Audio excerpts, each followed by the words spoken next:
You know, it never starts with a finger-crushing handshake that announces toxic masculinity. It never starts like that. It always starts in innocence. Sometimes it is young boys who seek out rough and tumble play and risk-taking, and they aren't into dolls, but they do like gadgets. And other times, it's young boys who, for their birthday, ask for makeup and a My Little Pony sweatshirt. And they do like dolls, and they do like tea parties. It always starts in innocence. Children begin free. But then comes the world. It is a rigid taskmaster in its vision of what true masculinity means, which means being in control, independence, never showing weakness.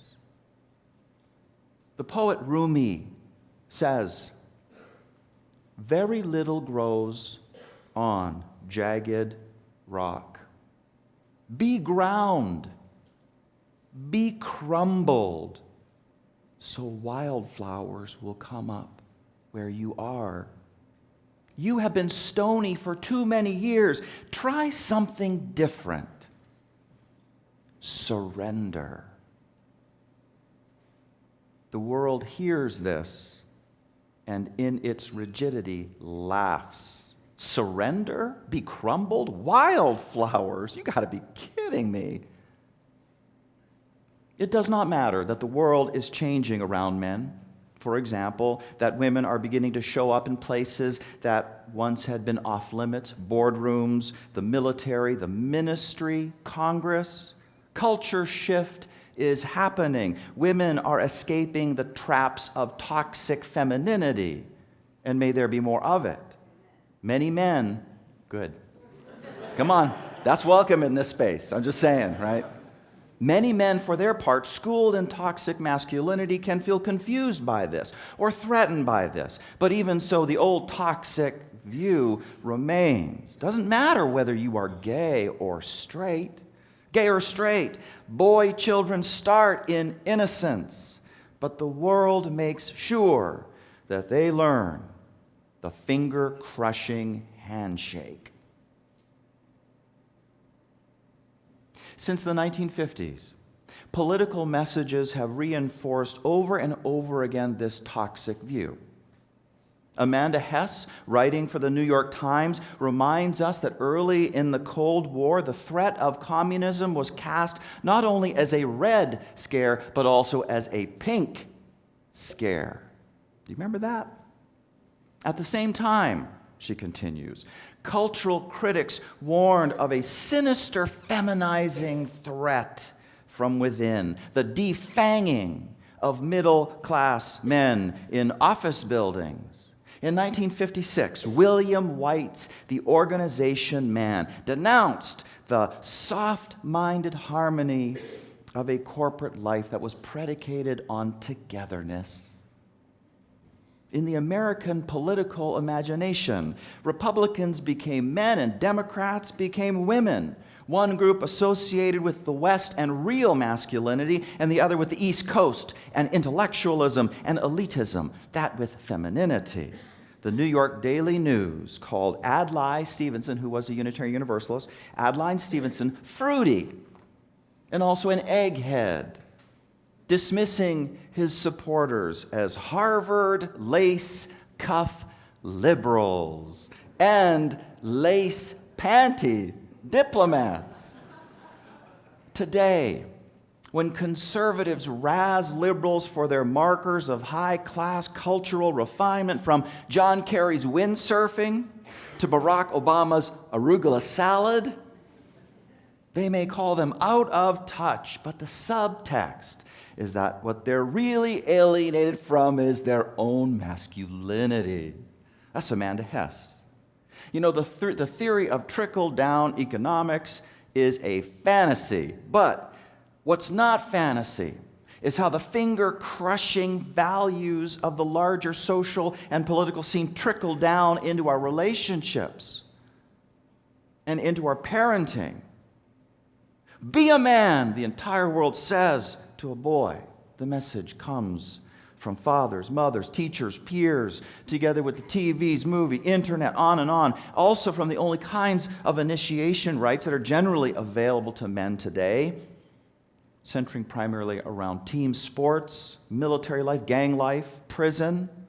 All of them are sources of a surprisingly consistent message, which the following scenario tries to convey. It comes from the Oakland Men's Project.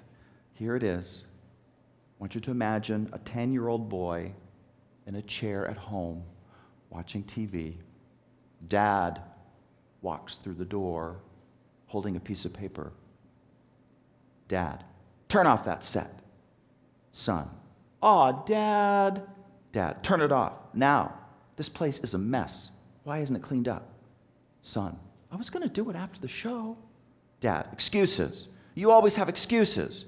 Do you have an excuse for this? What is this? Son, my report card? Dad, look at this right here. Math, D. Son, I did the best I could. Dad, sure you did. You're just stupid. You know what D stands for? It stands for dummy. Son, starting to get up out of the seat. That's not fair. Dad, sit down. I didn't say you could go anyplace. Son, he looks down. He's near tears. Dad, what's the matter? You gonna cry about this? Poor little mama's boy. When are you gonna grow up and act like a man around here? Dad storms off. Son, who's on the floor because his father has pushed him there, angry, confused, he says to himself, he's always coming in here yelling, pushing me around, shouting at me to be a man. I hate it. It is not fair. That's the scenario. A terrible classroom in which a boy is taught to numb his feelings, to stay sitting down when he wants to stand up, to be suspicious towards his tears, to ridicule himself whenever an emotion emerges that registers vulnerability. Be a man. Kill the instinct you have to take your confusion to other people so you can sort it out, get clarity about it, get clarity about what you are feeling. Kill your need for real friendship and intimacy. Learn to be lonely. Be a man. Feel entitled to success or feel abject shame at your failure. Control and conquer. There can be no excuses ever. That is training in toxic masculinity. Success is the goal, but the problem is that what we have here is a perfect recipe for failure. Toxic masculinity is at war with everything we know about what it means to be a healthy human being. Where's that amen? One cannot possibly be strong unless one is whole in oneself and connected to others. But be a man means having your feelings cut off and being cut off from others. Be a man is all about power and control, but this creates a sense of entitlement that cannot be satisfied in the real world. It makes men do desperate things. Men all their lives wondering, am I a man yet? Have I finally made the grade? Gay or straight? Am I a man yet? It is why, as the author Paul Kivel says, the fabric of men's lives is interwoven with violence. When you have been bullied, you bully others. You pass that hurt around to counter the feelings inside you of powerlessness. No wonder almost all mass murderers are men. Girls are not pulling the triggers at schools. It is boys. Boys having learned the finger-crushing handshake. And not just this. That handshake also translates to sexual violence towards women. It happens along a spectrum from unwanted come-ons, unwanted comments, touching, leers, all the way to rape and worse. And usually the abuser is a partner or a family member or a friend. The abuser is known. One of these abusers everybody knows. I'm not talking about Harvey Weinstein or Bill Cosby. I'm talking about our current president who once bragged during a conversation with an Access Hollywood host that he could sexually assault women and get away with it. This is a man who was accused by 11 women before the election of inappropriately touching or kissing them. Now, a few weeks before the election, Michelle Obama had a few words to say about this, and we need to hear those words again. We need to hear those words again. She said, the shameful comments about our bodies, the disrespect of our ambitions and intellect, it is cruel, it is frightening, and the truth is it hurts. It hurts. It's like that sick, sinking feeling you get when you're walking down the street minding your own business and some guy yells out vulgar words about your body. It's that feeling of terror and violation that too many women have felt when someone has grabbed them or forced themselves on them and they've said no, but he didn't listen. Something that we know happens on college campuses and countless other places every single day. It reminds us of stories we heard from our mothers and our grandmothers about how back in the day, the boss could say and do whatever he pleased to the women in the office. And even though they worked so hard, jumped every hurdle to prove themselves, it was never enough for those women. We thought all of that was ancient history, didn't we? And so many have worked for so many years to end this kind of violence and abuse and disrespect. But here we are in 2016, and we're hearing these exact same things every day on the campaign trail. We are drowning in it. All of us are doing what women have always done. We're trying to keep our heads above the water, trying to get through, keep it classy, trying to pretend like it doesn't bother us, maybe because we think that in admitting how much it hurts, it makes us women look weak. And then Michelle says this, in our hearts, we know that if we let Hillary's opponent win the election, then we are sending a clear message to our kids that everything they're seeing and hearing is perfectly okay. We are validating it. We are endorsing it. We are telling our sons that it is okay to humiliate women. We are telling our daughters that this is how they deserve to be treated. We're telling all our kids that bigotry and bullying are perfectly acceptable in the leader of their country. Is that what we want for our children? She says. She says it is so hard to hear this speech post-election because a clear message did get sent. Did it not? Toxic masculinity prevails. The finger-crushing handshake is still the preferred one. It is validated by nothing less than the President of the United States. Even though Rumi says so powerfully and so accurately, very little grows on jagged rock. You have been stony for too many years. Try something different. Surrender. Men, we need to. We need to find a different way. You may remember the name Brock Turner. He was a competitive swimmer at Stanford University who back in 2015 was convicted of felony sexual assault. We need to find a better way. And what this way is, the start of it, is suggested by a 14-year-old who was profoundly disturbed by this Brock Turner story and wrote something in response. The 14-year-old is named Royce Mann. He lives here in Atlanta. Listen to how he comes to terms with the crushing handshake that the world has taught him. Listen to what he is choosing to do next. Maybe we can too. His piece is entitled, Becoming a Man. Recently, I became a man. I didn't have a bar mitzvah. My dad didn't take me fishing or hunting. I didn't hit my first home run, grill my first hamburger, or have my first wet dream. But recently, I became a man.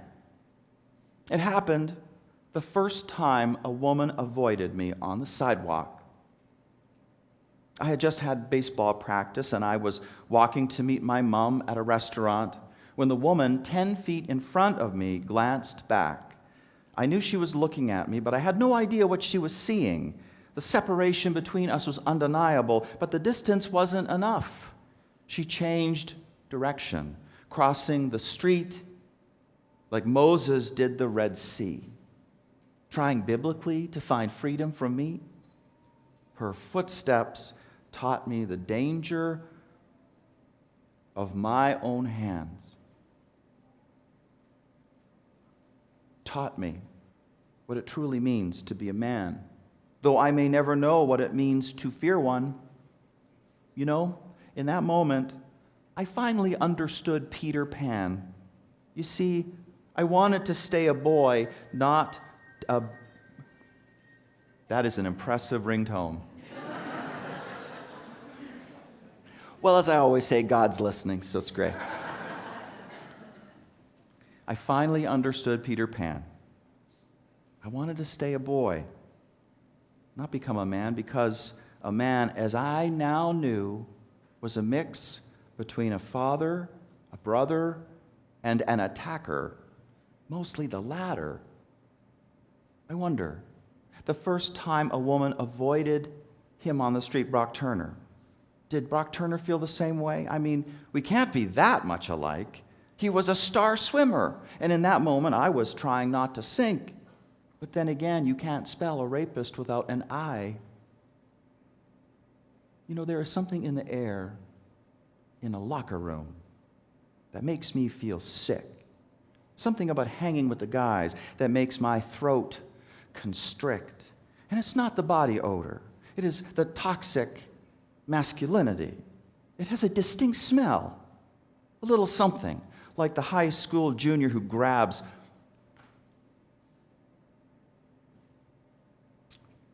an ass every time he walks down the hallway, trying to colonize female bodies like his ancestors did these lands.